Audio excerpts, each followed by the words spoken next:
Silly, silly, silly. So, speaking of ways to kill yourself, Adam. I'm ready, I think.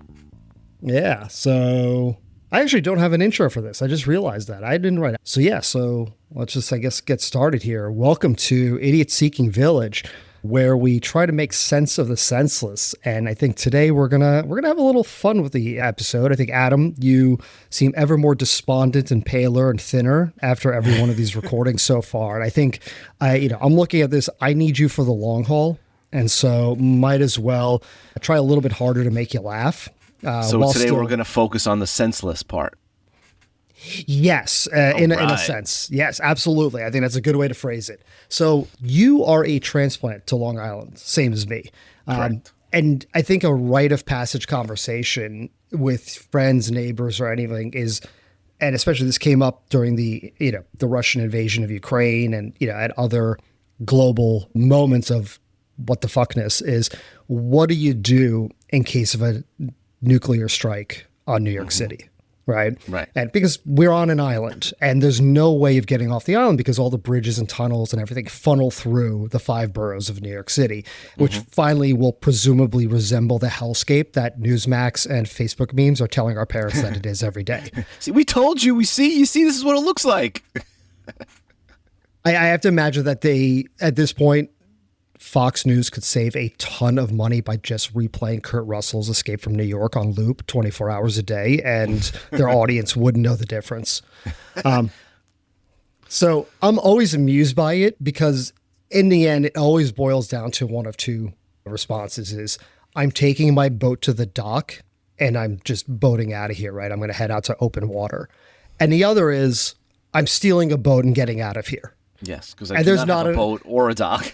There are not enough boats on Long Island to suffice, right? It should be clear. I just want this out on the record. I am in the latter group. I am stealing a boat. I already have the boat picked out.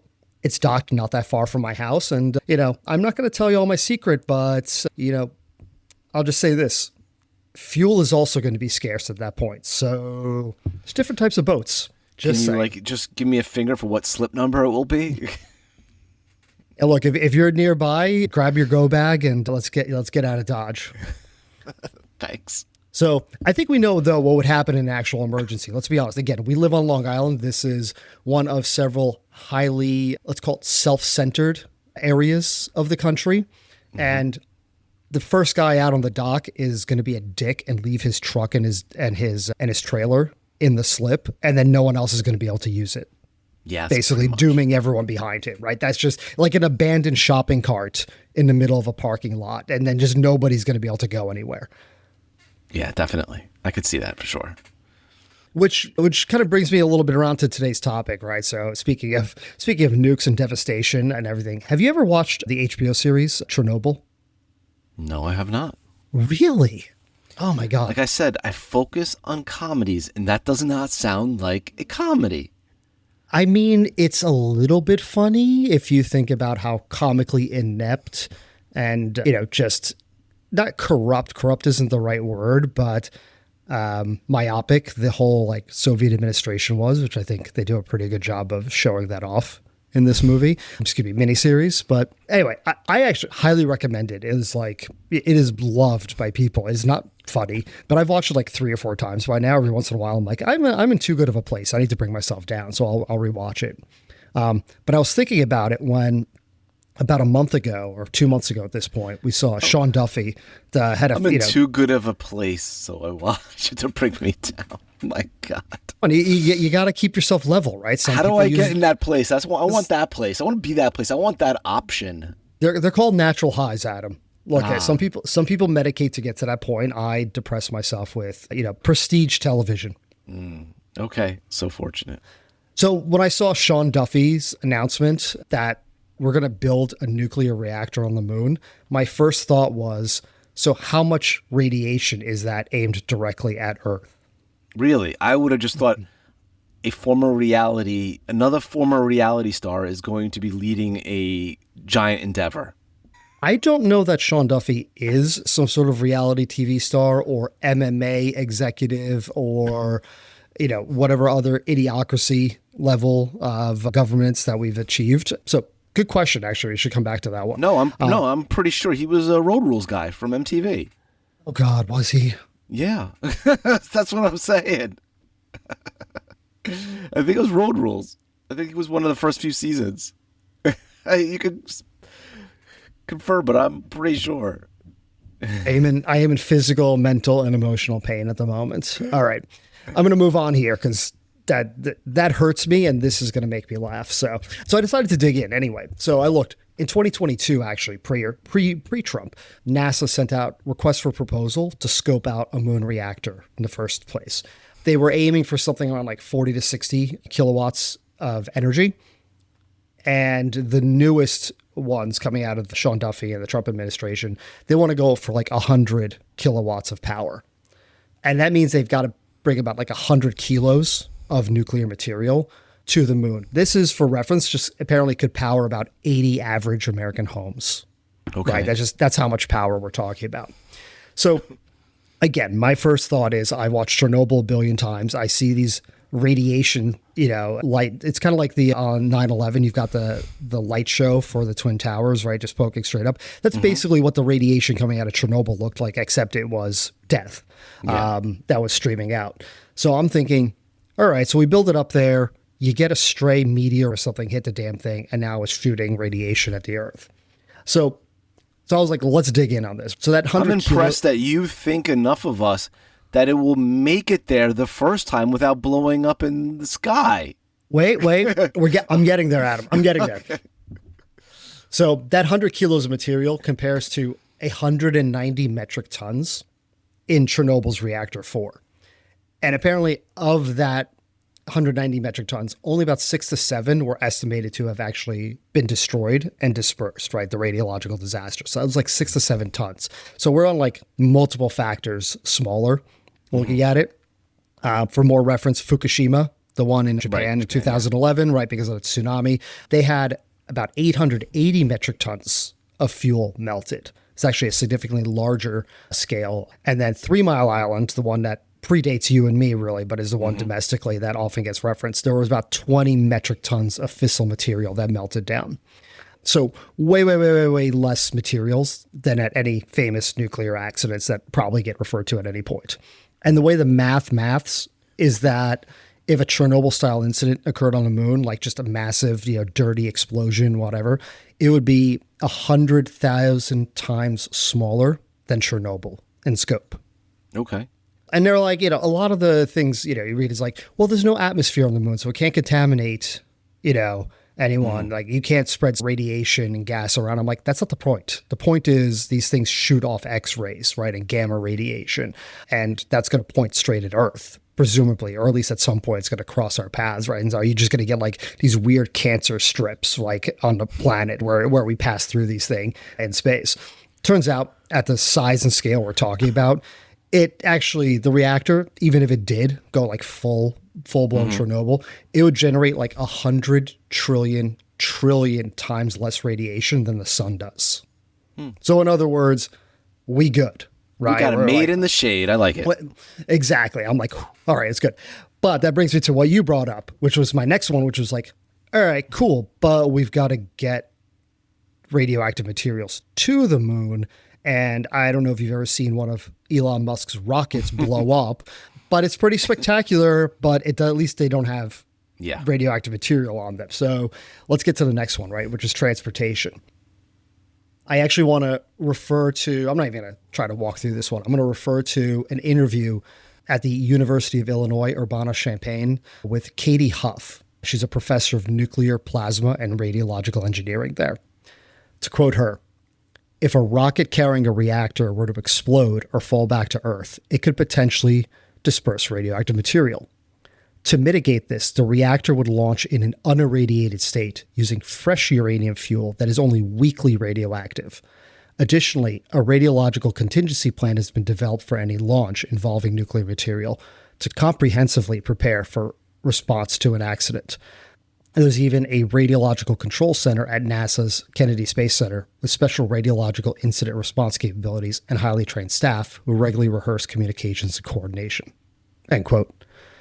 So in just layman's terms, the fuel is sent cold. It hasn't actually been used in a reactor. So it's like of standard radioactivity. So it's like if you just have uranium lying in the ground and it's basically, Gotcha. it's not, unless you're like sitting on it for an extended period of time, it's not going to do anything to it. So it hasn't to been you. like turned on yet. So Exactly. That they call that hot fuel. So basically, like we're sending it cold. It's basically normal radioactivity. It's minimal risk to anybody who's anywhere near it. Once it's used in the reactor, then it becomes hot. That's when it becomes dangerous. So we are able to transport it safely. So in other words, I was like, cool.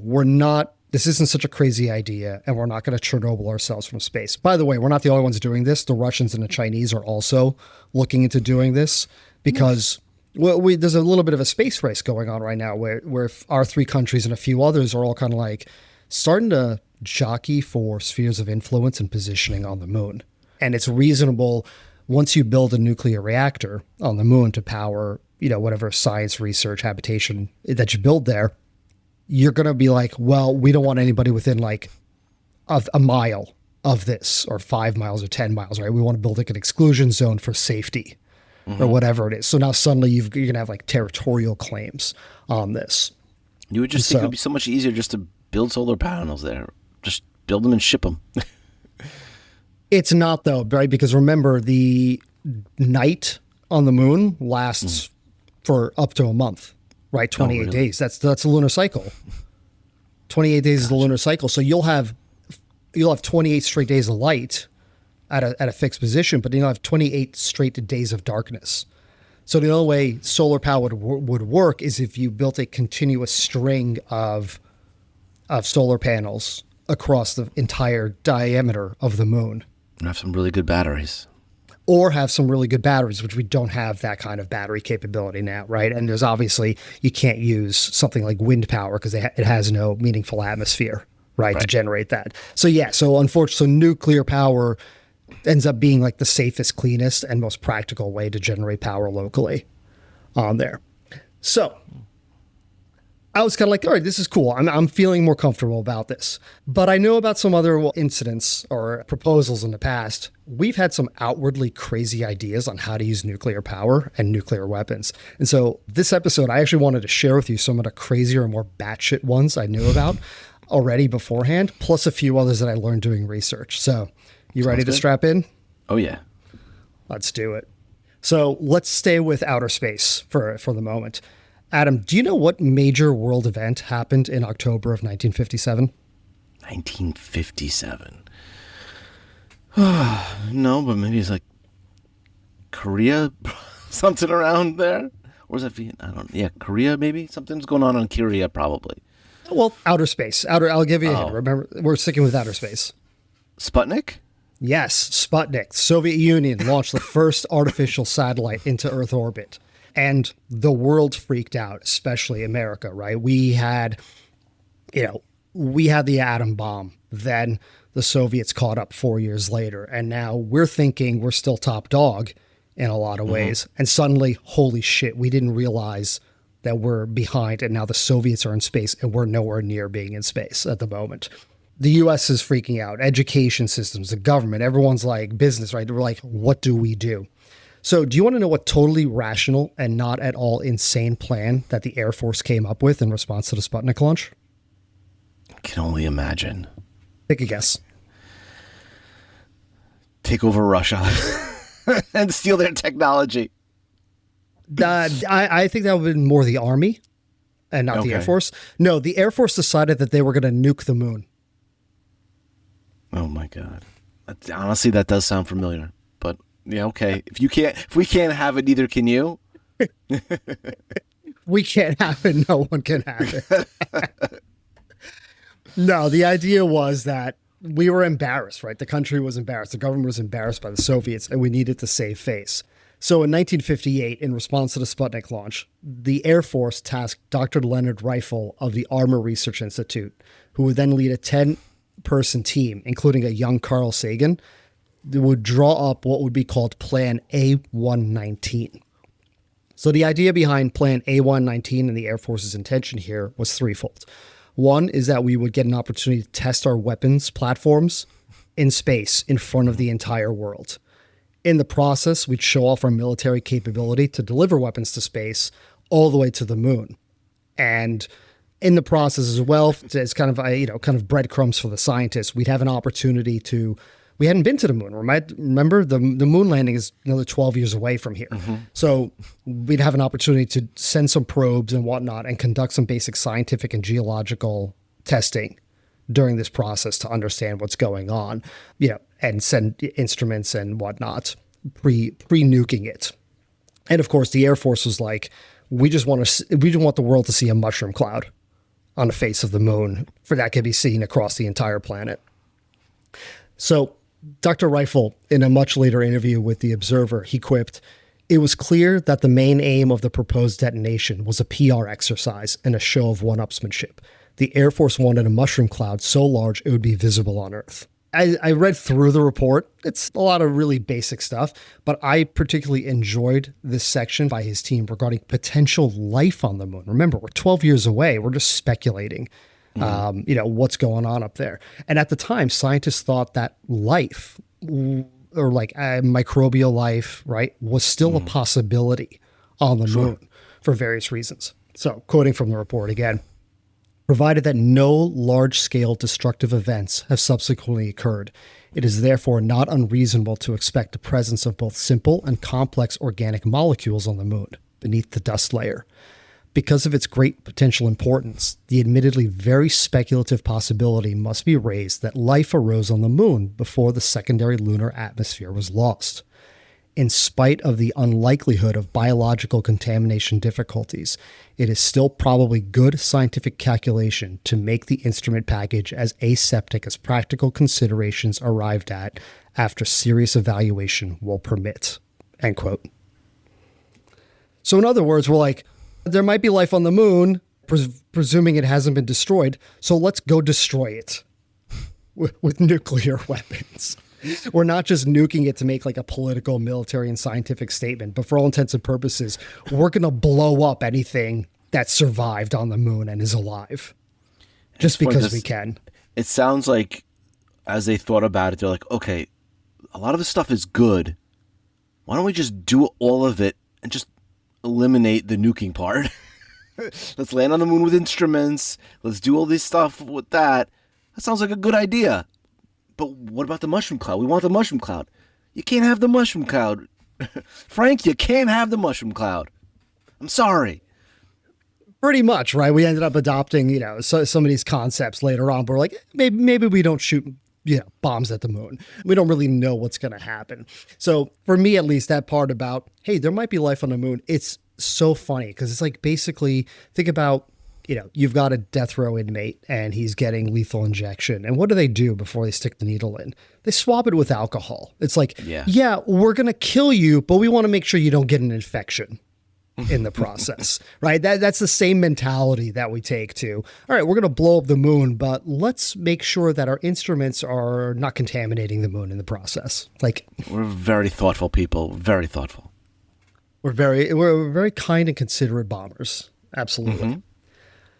So let's come back to Earth for a little bit, because most of the crazy ideas were on Earth here. So quick background on this next one. Do you know what the Battle of Kursk was? World War II, was that Russia and Germany? Yes.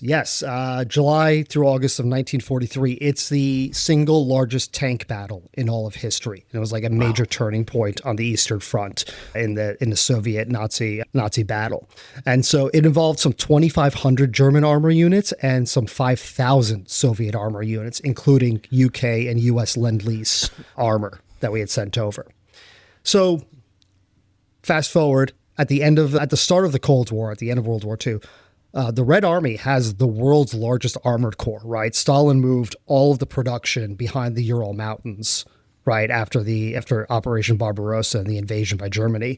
And they basically rebuilt their entire infrastructure and just were able to just shotgun out tanks in mass, right? That's why they were able to push back ultimately.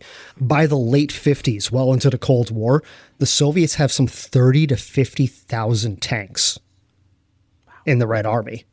And just for reference, the U.S. at that time has somewhere between 12 and 15,000 tanks. So the Red Army is a monolith that just dwarfs any other army, especially in terms of armor which was, fast moving armor was the reason for German success in Blitzkrieg.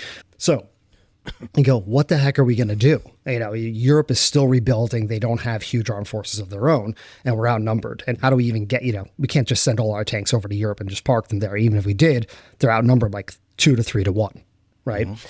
Enter the Davy Crockett. You ever hear of the Davy Crockett? No, I've heard of Davy Crockett, but the Davy Crockett. Yes, not Mr. Davy Crockett, the Davy Crockett. So the Davy Crockett was a portable nuclear weapon developed in the late 50s, and it was in service for about a decade, starting in 1961. What it did, it was basically a bazooka that fired a low-yield nuclear warhead, like about 10 to 20 tons of TNT. It weighed around 76 pounds of warhead and had a range of about a little over 1 to 2 miles. It was designed to provide tactical nuclear firepower on the battlefield. It would be launched either from a tripod that was carried by specially trained infantry, or very strong infantry. That's a lot of weight. 76 pounds. Yeah. I mean, that's not the full amount of what a grunt will carry at that time. Or they could mount the tripod to the back of a Jeep. Right. And makes sense. And then bring it out there. Because I can only imagine if the capability of something being launched that can travel a mile or two, the concussion force for the guy who's trying to hold it to launch it, it's got to be tremendous. I mean, forget the concussion force. You're giving a nuke and saying, here, fire this within visual range. It's basically a suicide mission. And I love the fact that they were like, yeah, it's a little bit more practical to fire it from the back of a Jeep, right? Which I think just gives so much more credit to it's a Jeep thing you wouldn't understand. So the idea here was that NATO, right, would have trouble stopping the Red Army just because of the sheer volume of armored units. So a specially trained infantry unit called the Atomic Battle Group would be deployed strategically at key choke points on the continent and launch the weapon. It would kill everyone within a 500-foot radius within minutes, mostly through extreme neutron radiation. A neutron bomb basically focuses more on just radiation poisoning and actually generally leaves structures intact. So it wouldn't blow up a tank so much as it would just kill the crew inside because of the intense radiation. And then, obviously there would be fallout within a particular radius and range and go downwind from there. So any crew in the tanks would be killed instantly, right? Basically disabling the tanks. And then any infantry regiments that were attached to the armor would also be killed pretty much instantaneously. The idea was to slow down the enemy and buy time for the Allied forces to rally and assume defensive positions or to counterattack, whatever the particular plan was. They only thought they were buying themselves up to 48 hours of time with this weapon, but they're like, it's enough just to get us situated right before we get overrun. And yet, again, it was a pretty rudimentary weapon. It was not like modern artillery that is like super accurate and fires over a very long distance. I want to quote from armyhistory.org. Since the launch tube was smoothbore, accuracy was always a problem. Nevertheless, what the Davy Crockett lacked in accuracy, it made up for in power. Although the initial radiation created by the detonation of the W-54 warhead would be as lethal to the enemy, if not more so, than the heat and blast effects. Since the warhead also posed a threat to the crew firing it, the Army recommended that soldiers manning the Davy Crockett select firing positions in sheltered locations, such as the rear slope of a hill. Soldiers were also encouraged to keep their heads down to protect themselves from the warhead's detonation. End quote.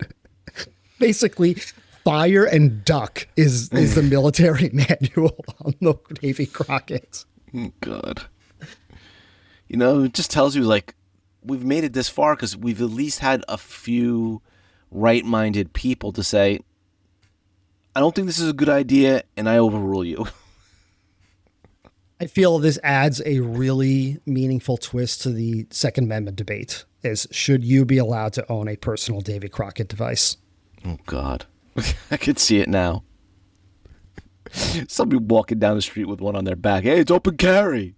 So let's stick with the military for a little bit. So, Adam, I'm sure you know we have nuclear-powered craft, right? All of our aircraft carriers like subs and stuff, yeah. are nuclear powered, and I think like some 70 of our submarines are nuclear powered as well. And well, at least the subs that we know about, right? At least publicly. Right. And they operate on a system, right? How the nuclear reactor works is essentially it's a closed loop. It generates heat. That heat warms up steam turbines. And so it's a double stage system for, pretty straightforward for how it works. And do you know how like a traditional internal combustion engine works? You mean like small explosions that spin things like in a car? Yes, exactly. Right. It's a compressed air fuel mixture that gets lit on fire to create a small explosion, and the explosions push a piston, and the pistons operate in sequence to turn the drive shaft, which creates mechanical energy and power. Yes, that's how a traditional system works. So the Advanced Research Project Agency, or ARPA, goes, well, what if we combine those two concepts and created an engine that used a series of nuclear explosions to generate propulsion? Mm-hmm. I could see that. So really tiny. Well, so enter Project Orion. So in 1958, ARPA, their very first space-related project was a grant to study this concept, and it was assigned to the General Dynamics Corporation. I'm going to quote from a write-up in Interesting Engineering. The idea behind Project Orion was simple, at least conceptually. Use atomic bombs to generate thrust that could lift the ship into space. This was the original challenge that General Atomics hoped to overcome. The project decided to develop a concept proposed in a 1955 paper by Stanislav Ulam and Cornelius Everett. They suggested that bombs could be ejected backwards from the vehicle, followed by solid propellant disks. The explosions would vaporize the disks, and the resulting plasma would impinge upon a pusher plate. Of course, one bomb wouldn't be enough to get a ship fully into space, so a chain of atomic explosions would be needed in quick succession to keep the ship from falling back to Earth. End quote. No, yes, I remember that, because that was a thought for a while about space travel, to use something like that while you were in space. Yes, exactly. No, they were like, we're going to do this to get off the ground and through the atmosphere into space. Adam, do you want to guess that based on the Orion class and Super Orion class ships that they were developing at the time and scoping out for this, how many bombs they would need to launch in sequence to make this happen? I guess the question would be, are they factoring how strong the bombs are, or are they factoring that we should make them small so we would need more of them? I'm going to say yes. 5. 5? Yes. 800. So it's going to be real. They're thinking small because they know that they're too big would kill them. All right. So they're smarter than a 5th grader, but not much. 800 bombs, each about the size of a small compact car, That's how big they would be? Would explode beneath the ship at a rate of about 1 every second in order to push it into orbit. So theoretically impossible, because it would have to be enormous of a ship to hold something the size of a car and hold 800 of them to drop. Yes, it was a little bit of a catch-22. Yeah, the design of the ship had to be massive. One, to withstand the shock of the explosions, right, and the propellant thrust that was being created by it, but also it had to store 800, Prius-sized bombs and propellant disks and launch them in sequence once every second for 800 seconds, right? Or roughly whatever that time frame. And that would get the ship into orbit. So yeah, so it sounds absolutely batshit when you put those numbers into perspective, right? 800 straight bombs. You know what the crazy thing is? Those chemical rockets, this like the Saturn V that we ultimately developed to take out, for the Apollo project to go to the moon. They were like, this proposal, these nuclear propellant engines for Project Orion, were like 13 to 14 times more efficient at generating linear thrust and speed. So it's actually, it sounds nuts, but they were like, look, if we can develop this system, we can travel to Mars and Saturn within a matter of weeks. You can get to the moon within hours or days, right? At most. Like, it was a significant improvement.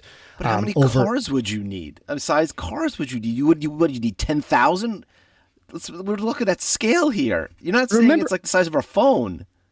But remember, it's 1958. It's the Cold War. We had just developed the bomb and dropped the bomb 13 years earlier, right? So what happens when you have a hammer? Every solution, right? Every problem looks like a nail. And they're like, what the heck can we do with these things? What can we accomplish? We have all these bombs we're building. What else can we do other than drop them on, Japanese citizens? So the big problem, as always, with any of these is radiation. So just thinking about it, right? What we talked about with the whole bringing a nuclear reactor to the moon. If a single bomb misfired in the atmosphere or detonated on the platform, you'd have a massive contamination issue and radiological disaster. Of course you would. Unfortunately, and assuming all that went well, more pressing, each time a bomb went off, the astronauts on the ship would be exposed to 700 rads of radiation, which is 10 times the amount needed to trigger acute radiation syndrome in a human being. So 10 times the amount of radiation per bomb times 800 bombs. The whole project would have cooked the crews of the ships alive within a matter of, seconds. That's insane. Yeah.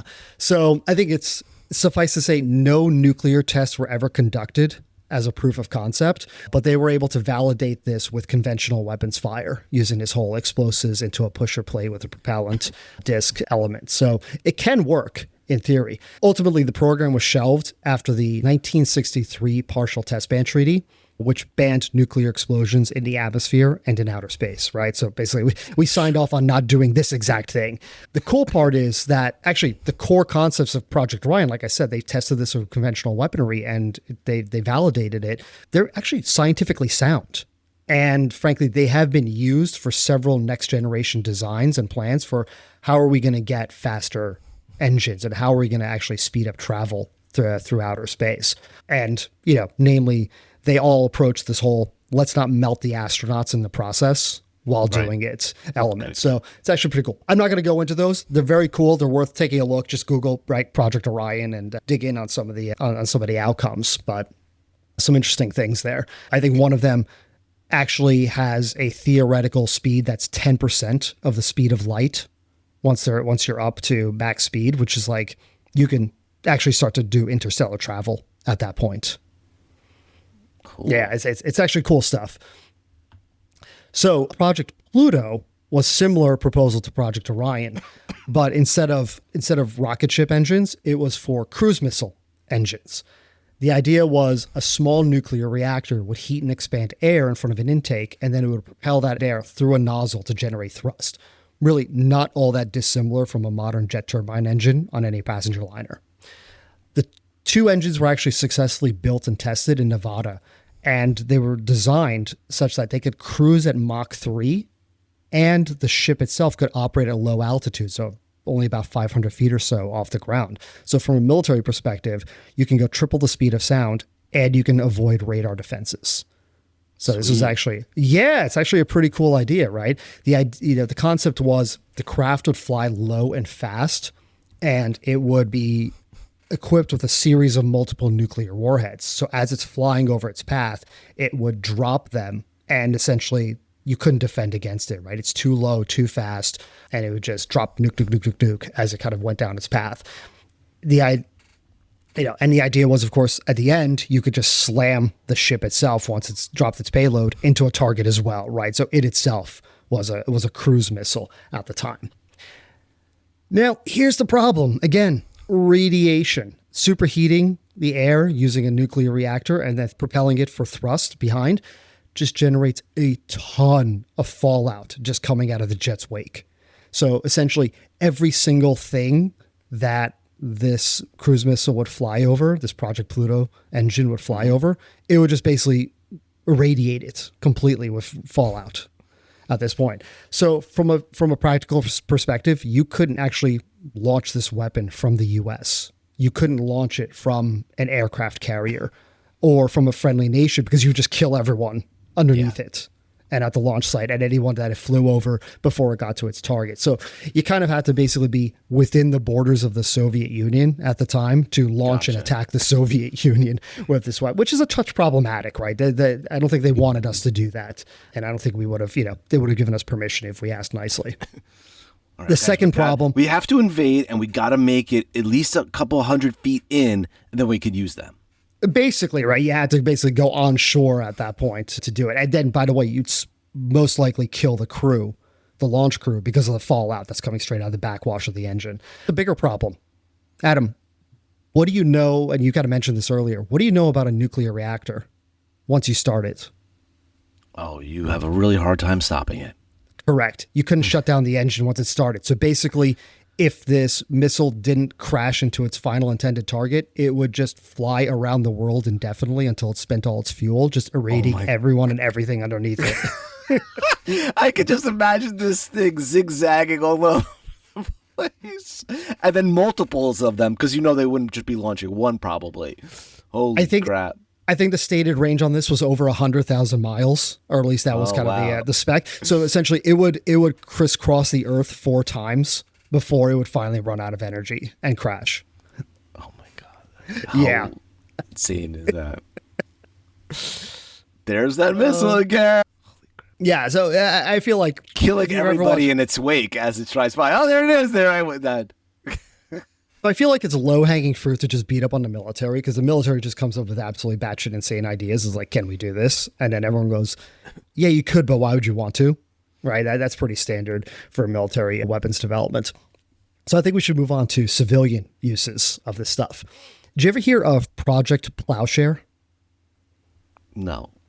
Okay. You know what a plow? Mr. Plow, Homer Simpson, Mr. Plow, yes. But not Plowshare. Can you do the song? Can you do the song? Oh, God, I don't think I can remember. Mr. Plow, you know his name, it's Mr. Plow. No, I don't remember it all. I think that was actually a pretty good effort. I respect you trying that. So Project Plowshare, and Plowshare, it's a biblical term, right? Turn swords into plowshares. Basically, stop being at war and plant, right? And kind of, build crops and stuff. So Project Plowshare was the part of the PNE, or Peaceful Nuclear Explosions program. It was designed to experiment with non-military uses for nuclear explosions, such as large-scale excavation and earth moving for projects such as canals, dams, and harbors, the extraction of oil and natural gas, and the creation of underground storage reservoirs. I was going to do a whole little thing here. I'm actually just going to quote from its Wikipedia entry because it's unintentionally hilarious. Quote, proposed uses for nuclear explosives under the Project Plowshare included widening the Panama Canal, constructing a new sea level waterway through Nicaragua, nicknamed the Pan-Atomic Canal, cutting paths through mountainous areas for highways, and connecting inland river systems. Other proposals involved blasting caverns for water, natural gas, and petroleum storage. Serious consideration was also given to using these explosives for various mining operations. One proposal suggested using nuclear blasts to connect underground aquifers in Arizona.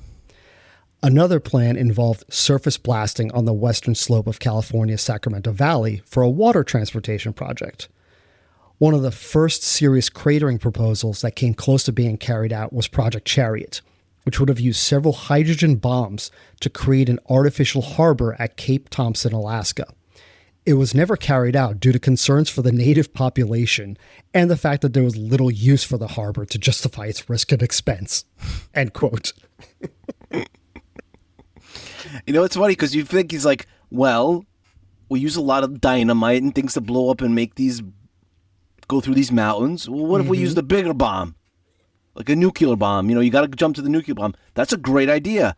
Oh, the radiation. God damn it, the radiation. Yep, that might be a problem. Yep, loads and loads of radiation, right? You think about it, right? In our water, that's probably a problem.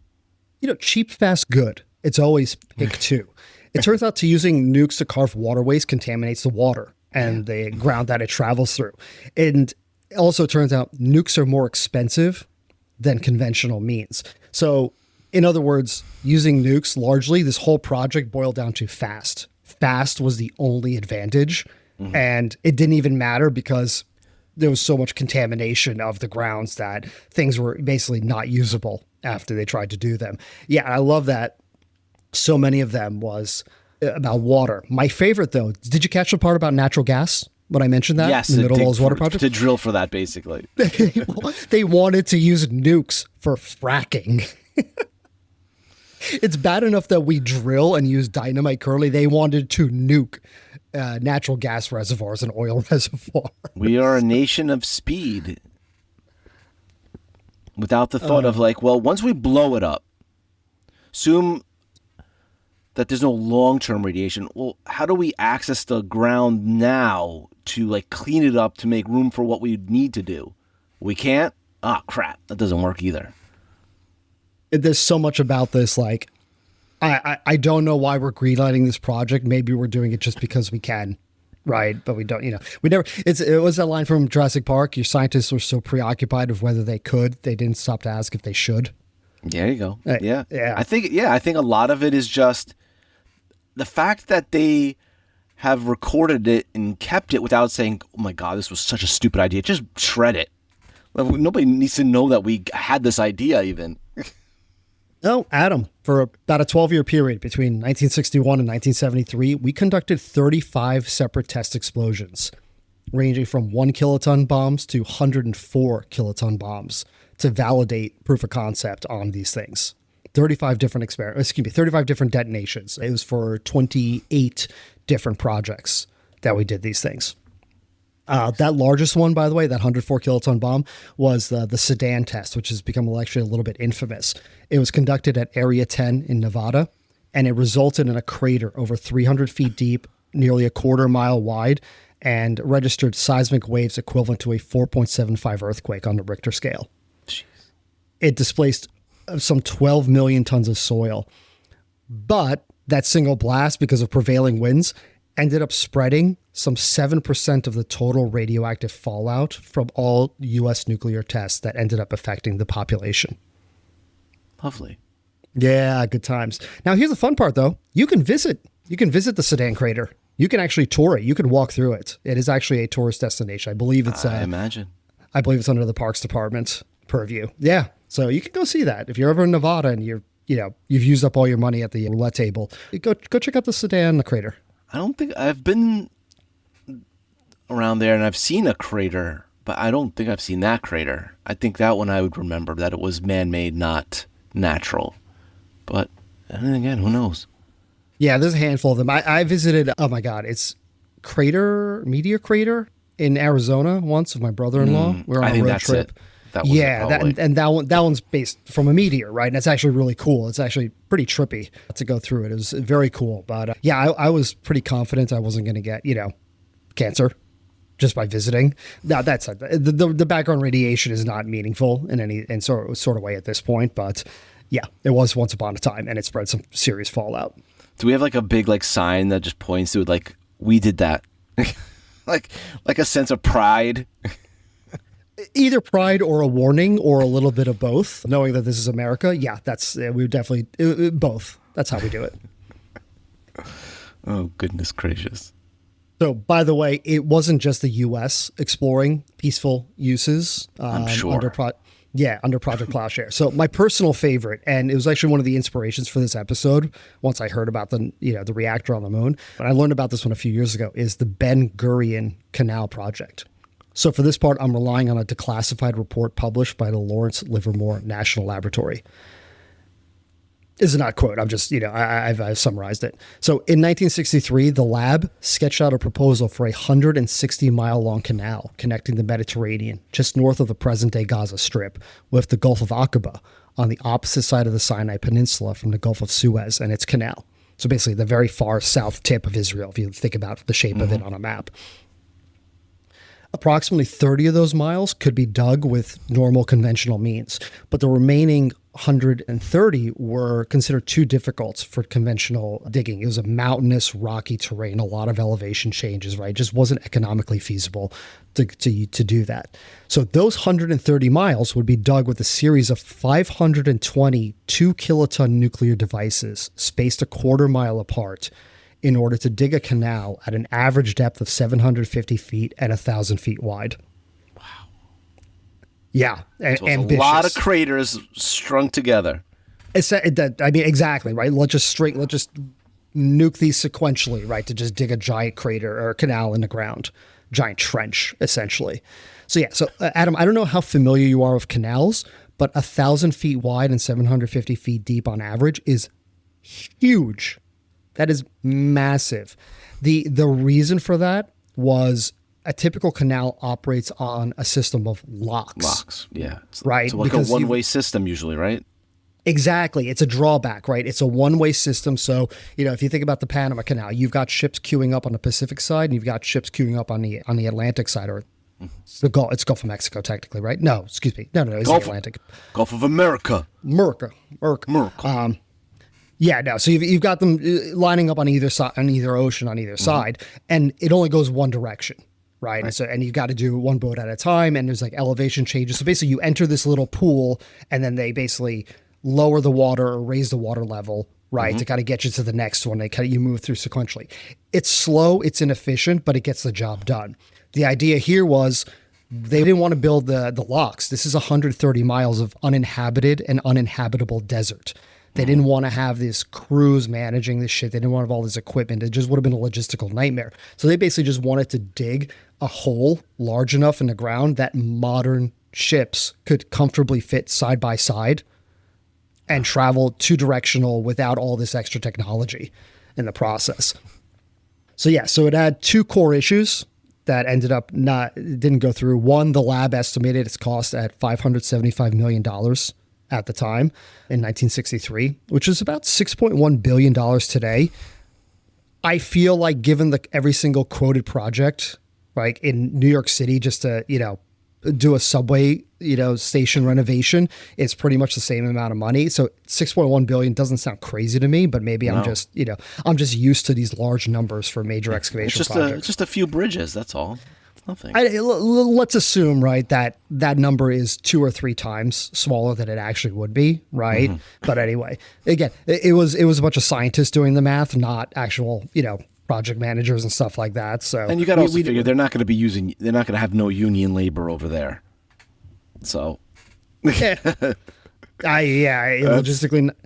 Israel in 1963 was not Israel of 2025, right? Logistically and economically and all that. So yeah, it's a little bit of a different. Again, this was under Project Plowshare. So, and this is before Israel was, before the relationship we have currently with it, right? They were still very much, the French were actually the big influence on them economically and, and whatnot at this time. So yeah, I found it interesting that we were getting involved then with this.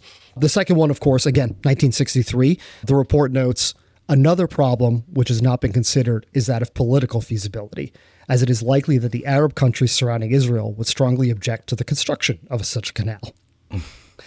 Which I feel like is the understatement of the century. Yeah, the Gulf of Aqaba, where this canal would go out, is one side of it is Egypt, the other side of the Sinai Peninsula.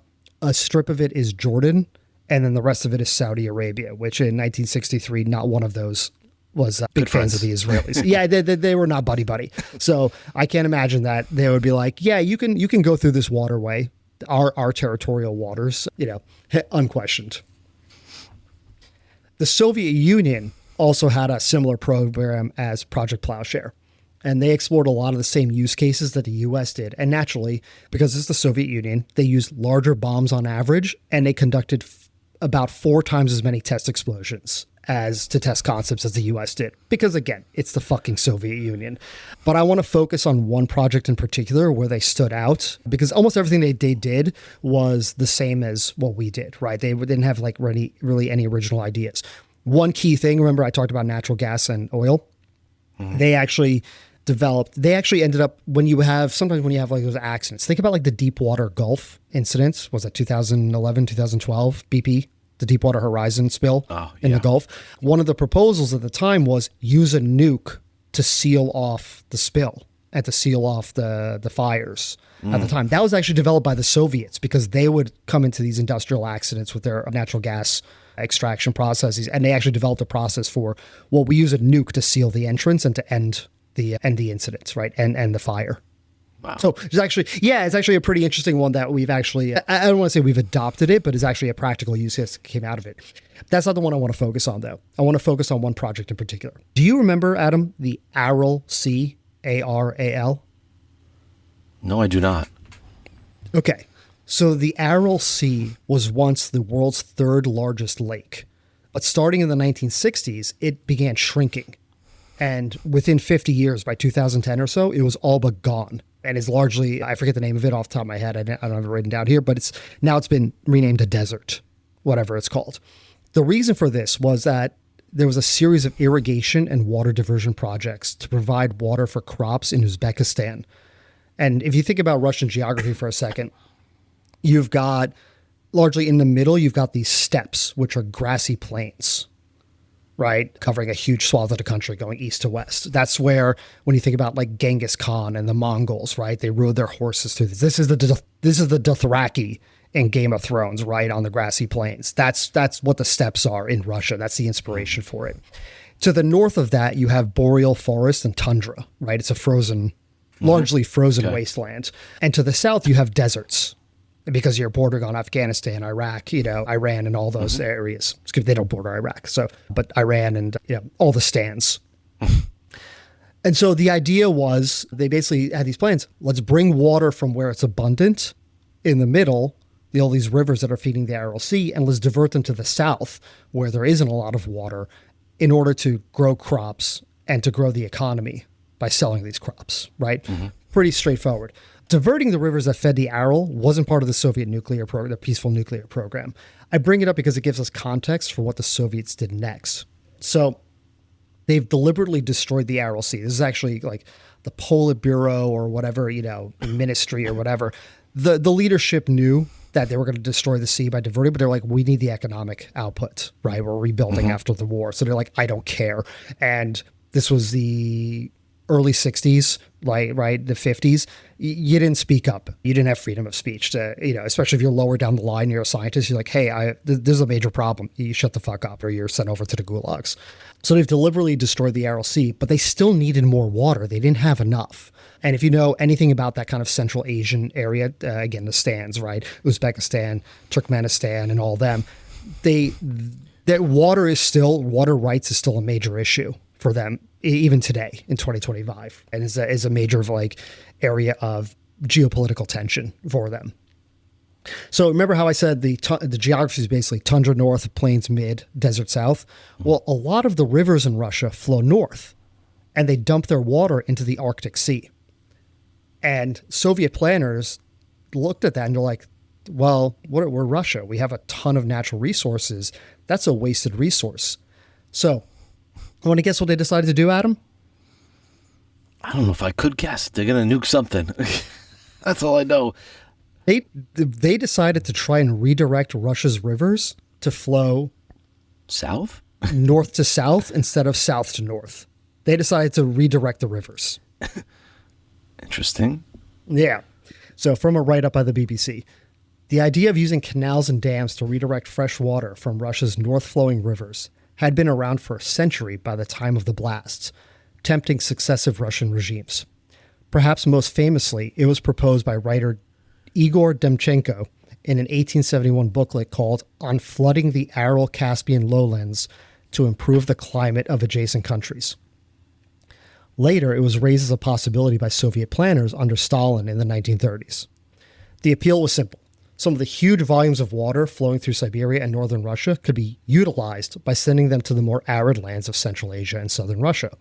Agriculture is a lucrative prospect in the Eurasian heartlands, where there are many more people than in the freezing Russian north. The redirected water, planners hoped, could also help save the Aral Sea, which had seen catastrophic water loss in recent decades because its tributaries were overexploited for agriculture. For this next part, I'm going to draw on a report by the World Nuclear Association. This isn't a quote. This is my write-up, but I'm relying on the World Nuclear Association's description of it. So, enter the Kama-Pechora Canal Project. This was the Kama-Pechora Canal Project was a plan to connect the basin of the Pechora River with that of the Kama River, which was one of the tributaries of the Volga, which is a major river. If you know anything about geography, right, in the area, you've heard of the Volga. And they wanted to redirect that water to the Caspian Sea, which is another one that was kind of shrinking a little bit, right, because of overuse in agriculture. The canal would span 112 kilometers, and they would use nukes to excavate the middle 65 kilometers of the canal through higher elevation areas. Their plan was to use some 250 to 300 bombs, detonating them in rounds of 20, with a planned total yield of 3,000 kilotons. Just for scale, Hiroshima was 15 kilotons. So this is 200 times the Hiroshima bomb in aggregate. So They ran a pair of successful tests, and they've got approval in 1969 to move ahead of this project. In February of 1971, outside the village of Vasiukovo, the first major test happened under the code name Taiga. The Soviets drilled a little over 400 feet deep and fired a trio of 15-kiloton Hiroshima-sized bombs that were clean, meaning that they had very low fission yield, which limited fallout, right? They were kind of like, we know fallout's going to be a problem. We don't want to contaminate everything. Turns out, and they only learned this after the explosions, that the soil and the territory, right, that they were trying to carve through was very sedimentary or alluvial. And turns out it's totally unsuitable for the project because while the fallout from the bombs was limited, there were elements in the soil like cobalt and nickel and others. Mm-hmm. And the explosions changed them from their stable, inert forms into their radioactive isotope forms. Oh, God. And so the result was basically the fallout from the bombs itself. Cool, no problem. It dissipated right pretty quickly as planned, but we just fucking turned everything else into a radioactive wasteland in the process. Jesus. So, do you think that stopped the Russians? Oh, God, no. All I know is when you said that, it just reminded me of my son's Pete the Cat book. Did that stop Pete the Cat? Oh, hell no. Goodness, no. Oh, goodness, no. He just kept singing his song. It's like Belushi in Animal House is like, was it over when the Germans bombed Pearl Harbor? No. Right? No. Continuing from the BBC's article, I'm quoting here. Awesome. In addition to the Volga, those laboring over river reversal in the 1970s focused on two Siberian rivers. So again, we're moving forward in time here, right? The Ob and the Irtysh. They planned the construction of a 1,500 kilometer longer, 930 mile canal using hundreds of peaceful nuclear explosions that would, when completed, channel up to 10% of the water from the basins of the Ob River and the Irtysh River to Kazakhstan, Uzbekistan, and Turkmenistan. So remember that super ambitious Israeli canal, the Ben Gurion Canal? Yeah. This canal that they're proposing, because again, Russia, is going to be 6 times longer than that one. That's right. You got to go bigger. Go bigger, go home. Absolutely. Wildly expensive and stupidly ambitious. So, and you remember I mentioned, right, those earlier proposals that led to the destruction of the Aral Sea, scientists, planners, engineers, they were like, this is going to fuck up the sea. You can't divert this much water. This is disastrous. Yeah, you created all these cash crops like cotton in Kazakhstan and whatnot, but you destroyed like all of the fishing and farming locally around the Aral Sea, right? Mm. It may have been like a slight net positive economically, but you basically impoverished and destroyed life for all these residents around this ocean, around this sea, this lake. And so now we're like, 15, 20 years on later, and people know about it. They're like, we've seen what happens. So they saw the failed experiment at Kama Pechora, right? That just basically created, radioactive land and waterways. They had direct evidence now that the Aral Sea was dying. It was no longer theoretical. It had been passing out for years and it was shrinking. And in generally, there was test ban treaties and just a lot more concern from civilians globally around the use of nuclear weapons. So basically, progress all but came to a halt, so they never moved ahead with this, 900-mile long canal that they were going to build. What happened to those poor people in the village that it was just outside that they started it? It was a small village. I don't know. There's signs and fences to like keep people from going there, but you can visit it. It's like Chernobyl. You can visit the Chernobyl site. Like there's just signs and warnings, but it's not like there's guards turning you away. You just have to be like, bring a dosimeter to understand what your radiation levels are, right? And you got to get out of there if you happen to step in a hot spot.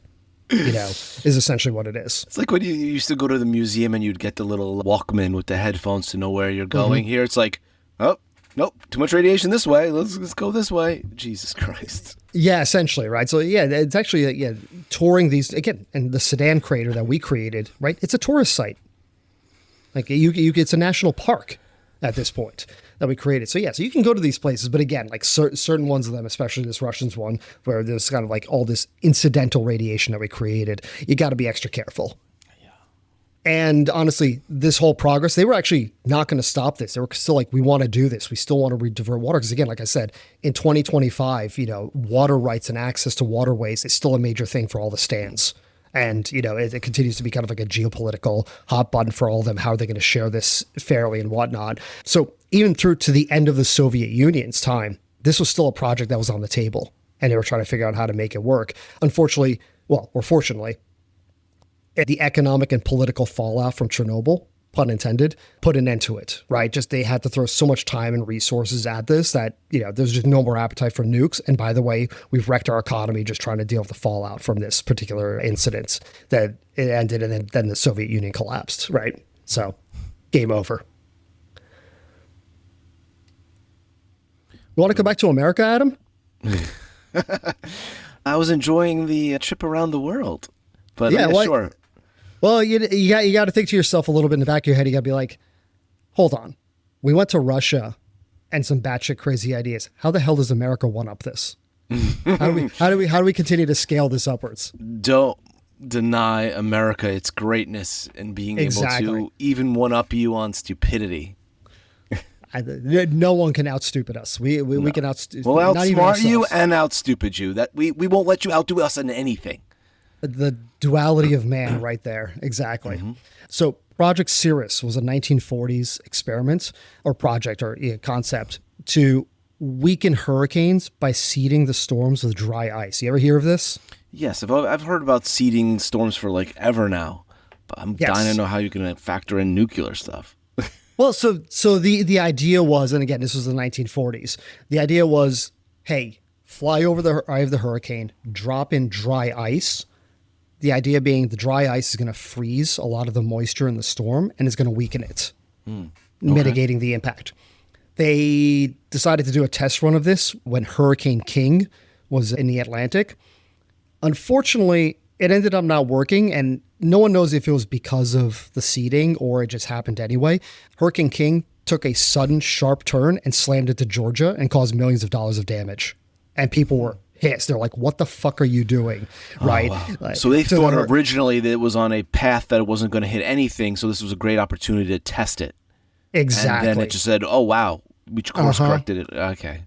Basically, I think they thought it was just going to kind of like go up the coast, but not make landfall at any point and just peter out in the ocean, which happens. Right. But yeah, this, and we see this all the time with current hurricanes, right? They take a sudden, sharp, unexpected turn. It just happens. Not necessarily anything to do with the dry ice seeding, but basically they were like, you did this and then it turned, so you fucked it up, right? And people were like, don't do this again. So coming back to Project Plowshare, in 1961, or fast forward, right, 20 years or so, under that broad umbrella of Project Plowshare, Francis Reichelderfer, who was the head of the U.S. Weather Bureau, he publicly speculated about the possibility of detonating a nuclear bomb. He's the first one to do it inside a hurricane to disrupt it. I'm going to quote from a National Geographic write-up. In a speech delivered at the National Press Club on October 11th, 1961, Francis W. Reichelderfer, the head of the U.S. Weather Bureau, said he could imagine the possibility someday of exploding a nuclear bomb on a hurricane far at sea. Although, comfortingly, Reichelderfer added that the Weather Bureau would not begin acquiring its own nuclear arsenal until we know what we're doing. End quote. I do wait for the weatherman storm champion. Oh my God! Can you imagine that? Nuke storm. You turn on Mr. G is talking about he's gonna use his personal nuclear arsenal to take on the bad weather and give you a sunny weekend. Oh my God, that's amazing. So Jack Reed, who's a meteorologist at Sandia Laboratory, who studied atmospheric effects produced by America's first detonation of the hydrogen bomb. He was kind of there on site doing a test. And he saw that when the hydrogen bomb went off, all this air got displaced into the upper atmosphere. And so he theorized that a 20 megaton nuclear explosion could disrupt hurricane dynamics by replacing the warm air in the eye of the storm with cooler air. And his calculations were that he could slow down a storm with 100-knot peak winds down to 50 knots using that 20 megaton nuke. Quoting again from National Geographic. In his paper, Reed speculated that a submarine could travel underwater to penetrate the eye of a hurricane where it would launch and detonate one or more nuclear missiles. The ensuing explosion would loft most of the relatively warm air in the hurricane's eye high above the storm into the stratosphere. The warm air would then be replaced by colder, denser air, reducing the wind speed and weakening the storm. So this is why, if you ever visit the NOAA, the National Oceanic and Atmospheric Administration's website, there's an entire section in the FAQ dedicated to the question of why don't we just nuke hurricanes? I think, to their credit, they're a bunch of science nerds, and the FAQ answer they give is extremely technical, but I've kind of condensed it down here a little bit. The short version is that fully formed hurricanes give off heat energy equivalent to a 10 megaton nuclear blast happening every 20 minutes. And that of that heat energy that gets generated, maybe 10% of that is converted into mechanical energy that creates the wind that the hurricane's known for, that we're worried about. Even a single small hurricane generates more energy than all the collective human energy consumption per year back in the year 1990. So if you think about all power usage 30 years ago, one hurricane, and it's probably like a factor of 2 to 3 times that much usage now. So the scale's probably not that far off, but like a hurricane generates that more power than we consume in a single year as a species. So that's a pre-crypto number. So don't quote me too hard on that one. But I think we just made some scientific breakthrough here, because now what we should be doing is transitioning to how could we harness these hurricanes to power our world. Can we lasso it and just keep it in place and just let it keep spinning while it powers everything? That seems like it'd be more sense than nuking it. I'd be lying to you if I didn't say I had the same idea. Like, how could we possibly take advantage of this? And I'm sure smarter people than you or I have actually, considered that. So the short answer, again, kind of translating the NOAA's FAQ here is, nuking hurricanes is like dropping literal drops in a bucket compared to the strength and power of a hurricane. And it's going to make no effect other than just to irradiate the air and spread fallout. Yeah, that's what makes across the trade winds, right? It's just not going to do it. Now, there's a second option here, right? Which is, okay, well, the hurricane's already formed. It's super powerful. Nuke's not going to do anything. So why don't we beat them to the punch and nuke them before they form, right? We can track tropical depressions as they're forming over off the coast of Africa. Here's the thing, though. The way it maths out is only about 5 out of every 80 tropical depressions in any given season end up becoming hurricanes. It's a very, it's a very low percentage type of deal, right? And it's never clear which ones of them are actually going to form into hurricanes versus the ones that just end up petering out and just being a small storm. So we'd have to be nuking every single tropical depression that happens in the hope that we'd get to the hurricane. And in the meantime, we'd just be spreading fallout into the ocean and the airstream continually off the coast of Africa. It's just amazing that now I'm so fascinated that how lucky we are that hurricanes are not more destructive since they have that much power. Yeah, it's kind of wild, right? I mean, my God. Well, that's where, honestly, we're not stupid as a species. That's why, Florida has building codes around hurricanes. That's why California has building codes around earthquakes. We can math these things out. We know how they work, and we can plan for them appropriately, right? The problem is, of course, I don't want to get off topic here, right? But climate change, whether or not you believe it's man-made or man-impacted, right? We are seeing more incidents, right, of extreme weather at more frequent intervals that we have historically. That is an indisputable fact that these things are happening more often and at greater strength than they were. And so, it's just a matter of, can we continue to keep up with this? And by the way, at one point, does the economic cost of keeping up, preemptively with building codes and or rebuilding after the fact start to outweigh just the cost of addressing the problem in the first place, right? And kind of changing the way we live and approach these things. We're in a transitional period around it. Yeah, we'll let ourselves get there, I'm sure.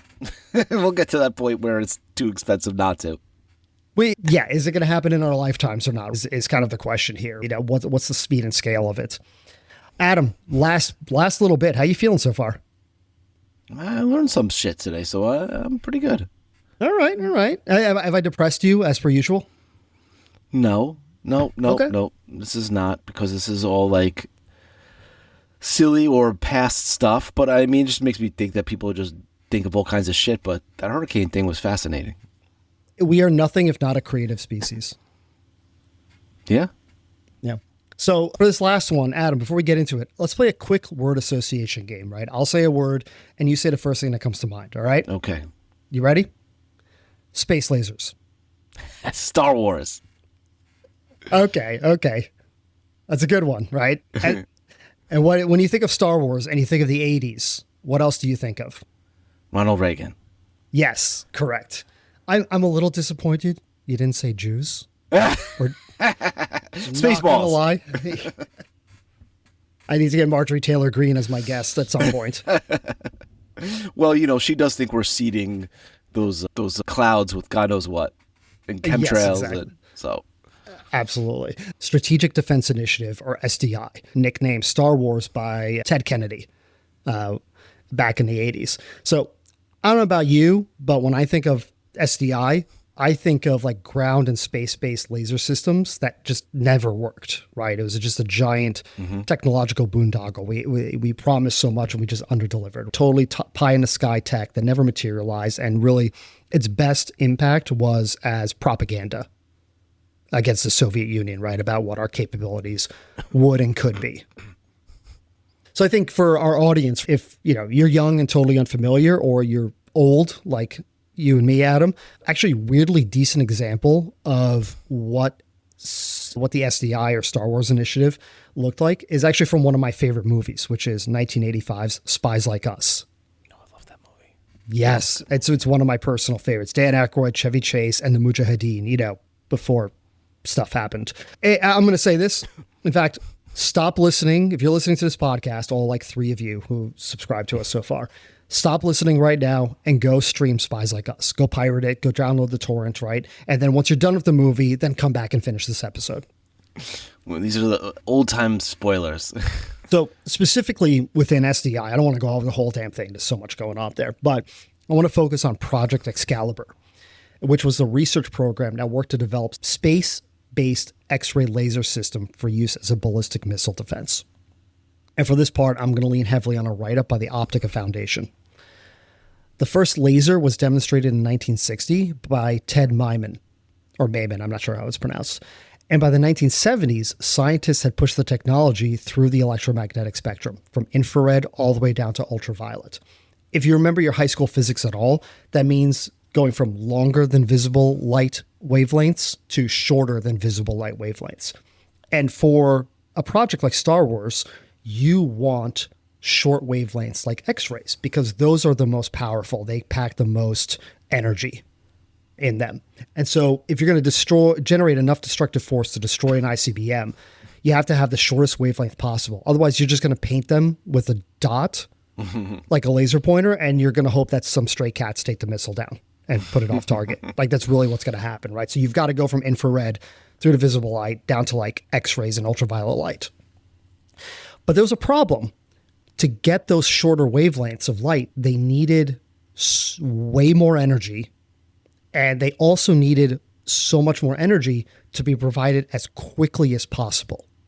So there was it wasn't just like, we need a lot of power for this. It was like, we need a lot of power instantaneously all at once.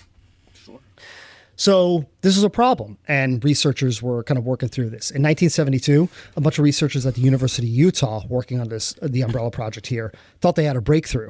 They actually dissolved a solution of copper sulfate in Jell-O, and they smeared it on some microscope slides, and then they shot at it with lasers that they had on hand, and they shot it at a piece of X-ray paper, right, X-ray film.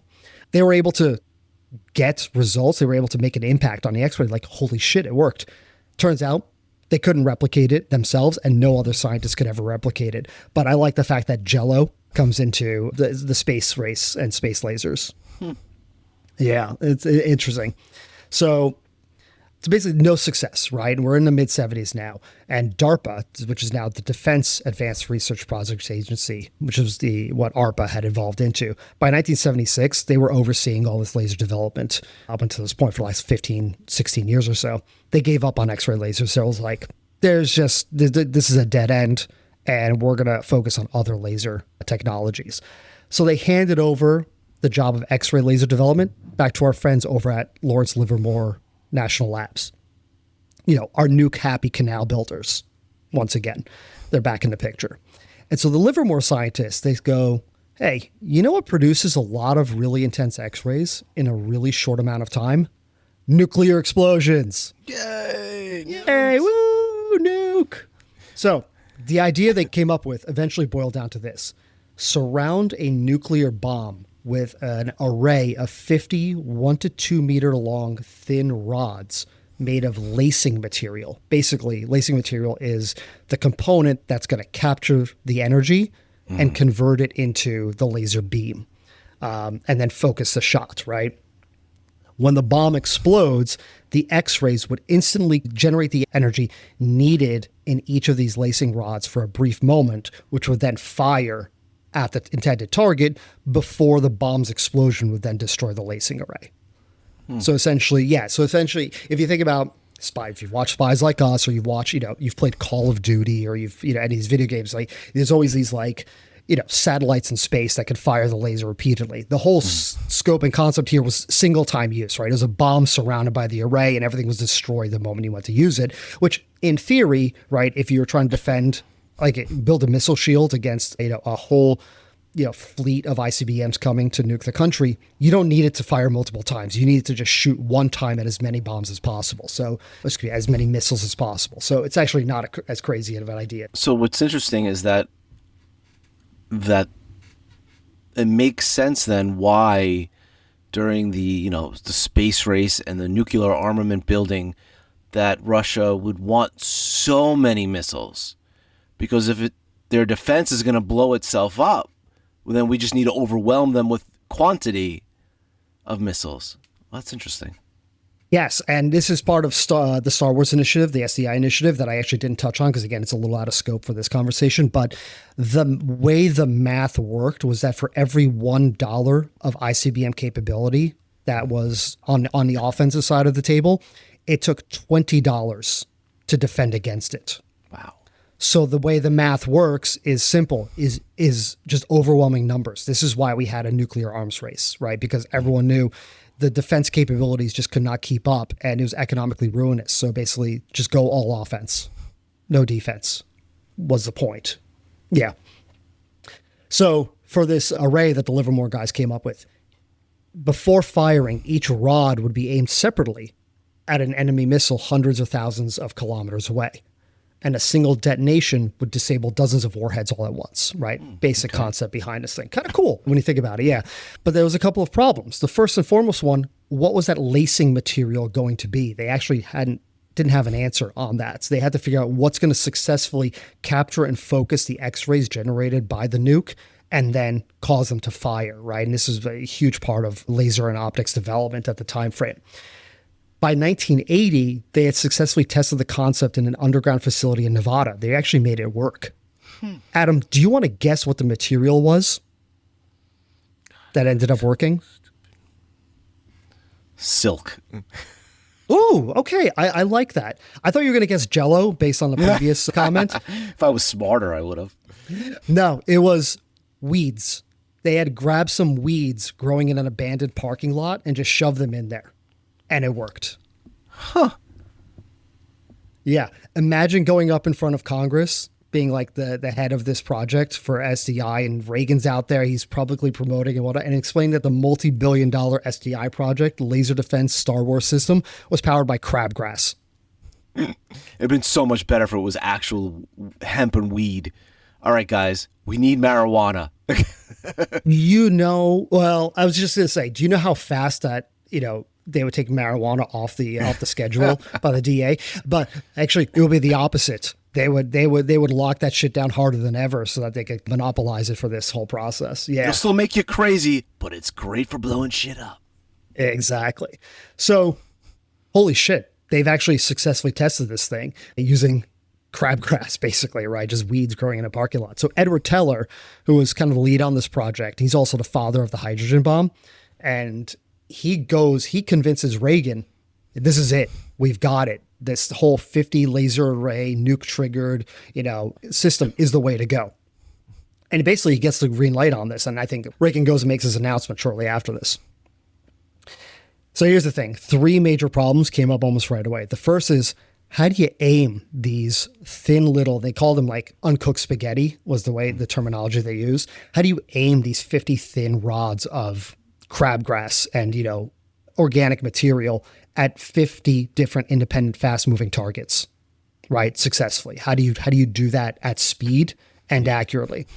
Second, even if you can successfully aim them quickly and accurately, the bomb's explosion is still going to like shake everything before the lasers actually end up firing off, right? So it's like, think about like you're throwing a ball or something and your arm smacks something as you're going to throw. Like that ball's going wherever, right? That's the exact same problem. Like the X-rays are getting generated, but so is concussive force.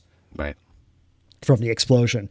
And lastly, and this is kind of the big one, are we really going to put nukes in space? Back to nukes in space? You've got this mutually assured destruction element of it, but at the same time, like, what's the purpose? Like, this is not actually politically or popular by anyone to actually bring nuclear weapons into space. Because what happens once you bring nuclear weapons into space? The other guys who have nuclear weapons are going to want to bring them into space, right? Mm-hmm. And now you just continually to escalate the arms race. It's not all that different from what you and I talked about last week, the years of lead in Italy, right? Political extremist violence just kept ratcheting up. So if we do this, then the Russians are going to do it, and then we're just going to be back to square one where we've all got nuke lasers in space pointing at each other. Like, what does that actually accomplish? So by 1985, it started to become just abundantly clear that Teller and all the other people working on this had just completely oversold the entire project and that it wasn't feasible. And this is what we know today.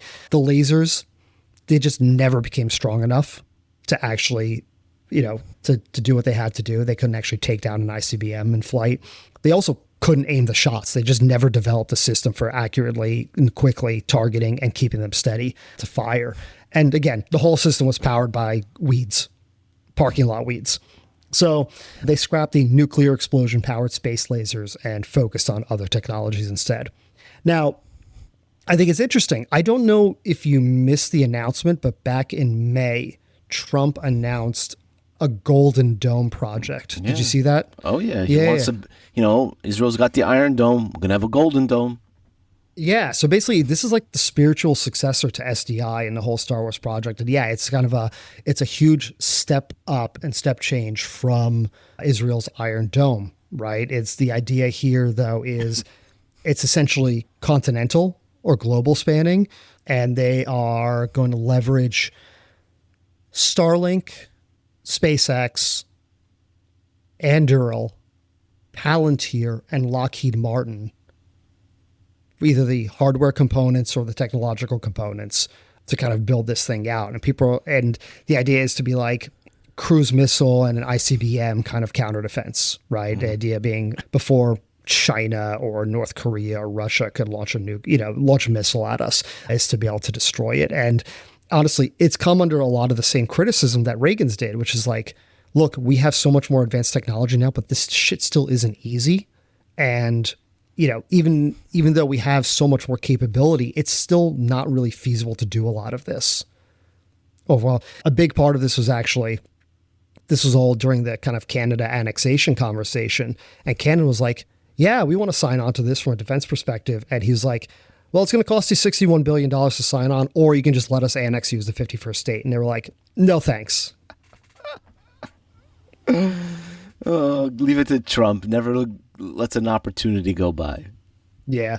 The crazy thing, and this might be worth digging in at some other point. Maybe you and I will cover it on one, like kind of more the daily conversations. I don't know if there's necessarily enough content, but one of the oversight agencies, remember that Doge gutted a whole bunch of solicitor generals and oversight agencies. Yeah. After the Golden Dome announcement came out, the oversight agency for this particular part of the space program, right? The Space Force, I forget the official name of Space Force, but the one who came in was like, the Space Force was nicknamed. It has like an official government name that I'm not remembering off the top of my head. But basically, the Solicitor General and the group in charge of overseeing that was kind of like, you're going to spend a whole bunch of money. You don't have actually any of this capability. And then Musk just went and gutted them immediately. He's like, shut the fuck up. He's like, I'm about to get hundreds of billions of dollars in contracts from the government for my space companies. So yeah. And again, SpaceX, Starlink, Anduril, Palantir and Lockheed Martin, like, is just the worst party that you could possibly ever attend. Like, from like a moral or ethical perspective, right? These are just not, this is the worst defense contractors imaginable who are being involved in this. Yeah, so there's not a lot of ethics and qualms going on with this group. So on the surface, it looks like a grift, right? Just to funnel money to a lot of donors and supporters, under the auspices of this Golden Dome thing. We'll see how that ends up playing out. But again, Musk going in there and immediately gutting the oversight group the moment they were kind of like, you can't actually deliver on any of this, isn't exactly a, reassuring sort of sign around this. Yeah. It's funny because when you said about the $1 for a missile equals $20 to like basically defend against it, it's like the same problem we're having now with drones. They send a $3,000 drone and we send $1 million missile to blow it up. Yep. Not cost effective. I mean, this is, you and I also talked about this last week, right? I'm doing kind of the Cold War conversation, right? Is the whole George Orwell, right? His line about these weapons are either they provide tyrants and dictators and authoritarians more power, or they bring power to the people, right? So the Golden Dome is the type of weapon system that only a state can manage and create over the long term. But yeah, a $100 drone or a $3,000 drone is usable by an individual, right? And so you shoot down $3,000 drones of $1 million missiles, and the math, that's how the math works out. So it's kind of democratizing the weaponry at the same time. It's always this push pull between the two of them. Wild. Yeah, good times. All right, dude, that's it for today. I hope you've enjoyed. It was good. I learned a shit ton. I'll say that much. Yeah, like I said, I knew about I would say half of these before this, and I was kind of like, all right, I think there's like enough material to work with. And it's kind of, as I went down a rabbit hole, I'm like, this is way funnier and way crazier, all this other shit than I even imagined. So I was pretty happy with the way this one went. I guess the funny aspect is that they really thought these were good ideas that they should really flush out. Like, you would think most of these things end at radiation and usability afterwards. It's like, all right, that's it. That's something that you go to a meeting or nowadays could have been handled in an email. Radiation poisoning. Oh, okay. Moving on. But I think it's one of those things where, we think about it rationally, like, using nukes for civilian excavation projects sounds like a terrible idea. But you got to remember, the government was building all these bombs and we weren't using them, right? And they do have a shelf life. They've got to be maintained and whatnot. So there is actually a financial incentive to throw just a little bit more money at the problem to be like, well, what else can we do with these? Can we get some return on investment from this? Because again, a nuclear arsenal is wildly expensive to develop and maintain, let alone actually deploy and use in combat. So it's not as wild as it seems on the surface. And honestly, think about the researchers and scientists and engineers who are getting research grants and paychecks because of this stuff, right? It is seeding the economy and, and people's livelihoods to do this. So it's kind of like, this is insane, but if you're going to throw me a paycheck to explore this further, I'm going to explore it further. What else am I going to do? I guess so. It's just a funny thought process. Like, you might as well just throw money out of a plane for these people. Hey, we may have been better off doing that, but then we wouldn't have, space lasers and jokes about them. Space lasers. Oh man. That is crazy. That was a huge thing. I remember in the 80s, the Star Wars project. Mm-hmm. Yeah. And it was sort of George Lucas was thrilled about that. Actually, I don't know what his response to that was. Again, Star Wars was a derisive nickname. It wasn't like a positive connotation. At least it wasn't given that way, right? So, but it was just the most relevant thing people could think of because Death Star. And it was kind of that same, everyone could immediately visualize what this meant. And so I was actually, in a counterintuitive way, like... Good marketing. When Ted Kennedy did that, he meant it derisively, but he gave the program the best possible marketing it could have ever had. Mm-hmm. Right. So he almost, it's kind of a version of the Streisand effect, right? In the way that he did it. If people were just like, what do you mean space lasers? I don't understand. Like this sounds crazy. I'm not in favor of this. But people go Star Wars like, oh, okay, lasers. I got you. Right. There's an immediate, it immediately clicks. It's true. Yeah. So Madison Avenue right there. Fuck the Kennedys. I think that's what we're going to leave off with. I think that's a good place to stop. Adam. Sounds good. I'll catch you later, bud. Bye, Matt. Have See a ya. good one. Idiots Seeking Village is a production of Village Idiots Media. For more, find us online at villageidiotsmedia.com or find us on Apple Podcasts, Spotify, Google Podcasts, Amazon, and wherever you get podcasts.